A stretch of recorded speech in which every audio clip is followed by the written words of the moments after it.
ദിനവൃത്താന്തം 1-ാം പുസ്തകം അധ്യായം 18. പിന്നീട് ദാവീദ് ഫെലിസ്ത്യരെ തോൽപ്പിച്ചടക്കി.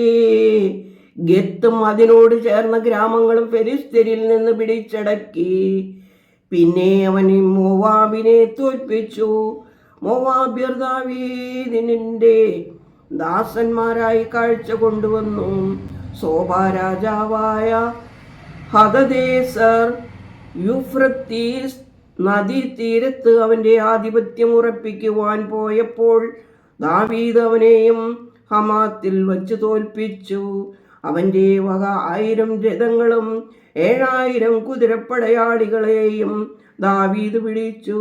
ദാവീദ് അവയിൽ 100 രഥക്കുതിരകളെ കൈവശം വെച്ചിട്ട് ശേഷം രഥക്കുതിരകളെയെല്ലാം നശിപ്പിച്ചു. സോബ രാജാവായ ഹദദേസരിനെ സഹായിക്കുവാൻ ദമസ്കോസിലെ അരാമ്യർ വന്നപ്പോൾ ദാവീദ് അരാമ്യരിൽ 20,000 പേരെ നിഗ്രഹിച്ചു.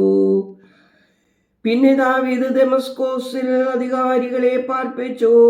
ദമസ്കോസുകാരും ദാവീദിന്റെ അടിമകളായി കപ്പം കൊണ്ടുവന്നു. ഇങ്ങനെ ദാവീദ് പോയ സ്ഥലത്തെല്ലാം ദൈവം അവന് ജയം നൽകി. ഹദദേസരിന്റെ ദാസന്മാർക്കുണ്ടായിരുന്ന പൊൻപരീചകൾ ദാവീദ് എടുത്ത് യെരൂശലേമിലേക്ക് കൊണ്ടുവന്നു. ഹദദേസരിന്റെ പട്ടണങ്ങളായ തിബ്ഹത്തിൽ നിന്നും കൂനിൽ നിന്നും വളരെ താമ്രവും കൊണ്ടുവന്നു. അതുകൊണ്ട് ശലോമോൻ താമ്രക്കടലും സ്തംഭങ്ങളും താമ്രപാത്രങ്ങളും ഉണ്ടാക്കി. ദാവീദ് നിസ്രീബിൻ രാജാവായ ഹദദേസരിന്റെ സൈന്യത്തെയെല്ലാം തോൽപ്പിച്ചു കളഞ്ഞു എന്ന് അന്ത്യോക്യൻ രാജാവായ ഫോൽ കേട്ടപ്പോൾ അവൻ ദാവീദ് രാജാവിന് ക്ഷേമം ആശ്വസിപ്പിക്കാനും അവൻ ഹദദേസരിനോട് യുദ്ധം ചെയ്ത് അവനെ തോൽപ്പിച്ചതിനാൽ അവനെ അഭിനന്ദിപ്പാനും തൻ്റെ മകനായ യോരാമിനെ അയച്ചു. ഹദദേസരും ഫോലും തമ്മിൽ പലപ്പോഴും യുദ്ധമുണ്ടായിരുന്നു. അവൻ പൊന്ന്, വെള്ളി, താമ്രം ഇവ കൊണ്ടുള്ള സകലവിധ സാധനങ്ങളും കൊണ്ടുവന്നു. ദാവീദ് രാജാവ് അവയെ താൻ ഏദോം, മോവാബ്, അമ്മോന്യർ, ഫെലിസ്ത്യർ, അമാലേക്ക് മുതലായ സകല ജാതികളിൽ നിന്നും പിടിച്ചെടുത്ത വെള്ളിയോടും പൊന്നിനോടും കൂടി വിശുദ്ധീകരിച്ചു.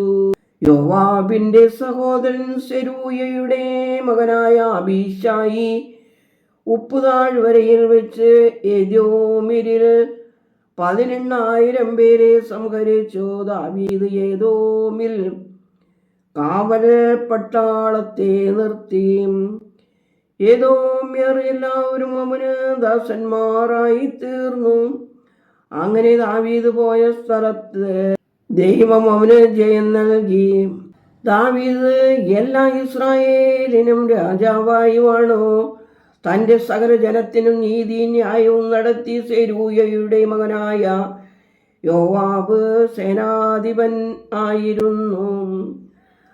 അഹീലൂദിന്റെ മകനായ യഹോശാഫാത്ത് മന്ത്രിയും അഹീതൂബിന്റെ മകനായ സാദോക്കും അബ്യാഥാരിന്റെ മകനായ അബീമേലേക്കും പുരോഹിതന്മാരും ശൗഷ എഴുത്തുകാരനും യഹോയാദയുടെ മകനായ ബെനായ പ്രഭുക്കൾക്കും സാധാരണക്കാർക്കും അധിപനുമായിരുന്നു.